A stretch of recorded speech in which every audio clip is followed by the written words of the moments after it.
The kids was just so excited. I think they was up early. Started off as a good day.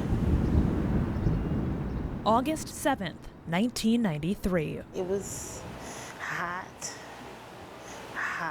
It was real hot. He was just so excited about going swimming.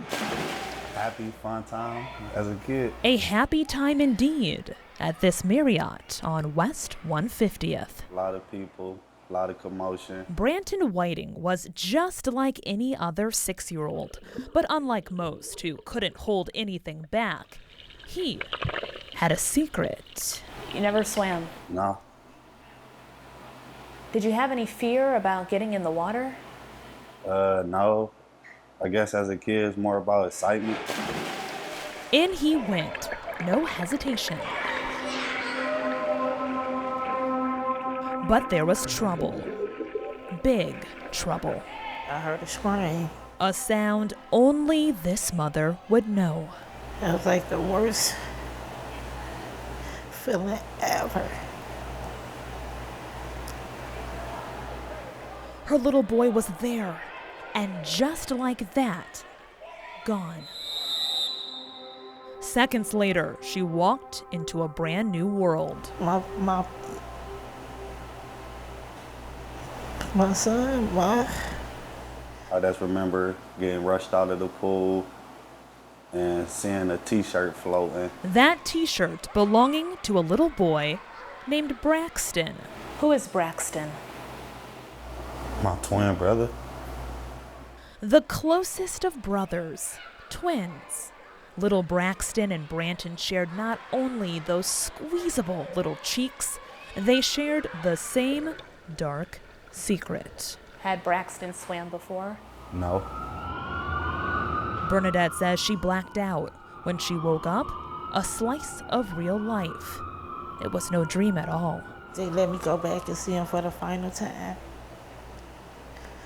Because I didn't want to leave the hospital without my son. Did you blame yourself after it happened? Yes, Why? because I'm their protector. It's an all too familiar tale.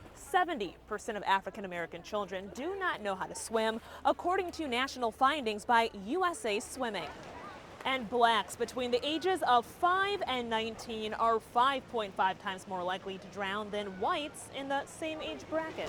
Swimming pools are not a normal part of African American communities. The reason so many African Americans don't swim dates back to the 18th century. During the time of slavery, Africans were not taught to swim by plantation owners, in part because swimming was associated with the escape to freedom. Skill sets tend to be passed down generation to generation. If something is not learned, chances are it's not shared. No accessibility leads to the inability to swim. Things didn't get any better in the Jim Crow era. It was segregation with the intent to limit accessibility and opportunities for African American young people. It would be nice if it were accidental. The reality is it was quite intentional. And that's why today the numbers are skewed. In Braxton's case, would history have been different had they not gone that day? Hard to know, of course, it's not clear. This picture, the last image captured of him 1 month before his death. It was his first time near water. He and brother Branton playing near the shore. They might know how to play in water, but swimming in water is two different things. Something this little girl learned the hard way. She loved to get in the water, but did not know how to swim. Unlike Braxton, her story has a different ending. She lived. That little girl is me, crippled by fear after 2 near-drowning experiences in my childhood. One in an open body of water, one in the pool. Decades later, it was time to be empowered. Is the water cold? Yeah, it's not too bad today. So in I went, facing my fear head on. All right, blow. All right, come up. With a team of professionals like Rosalind Blow it out underwater. and my coach Gary Guzzi, There you go. I knew I was in good hands. Good. It started out, well, you can see. Nice and low. But after a lot of direction and trial and error, it was time to put what I learned to the test. It was something I never did.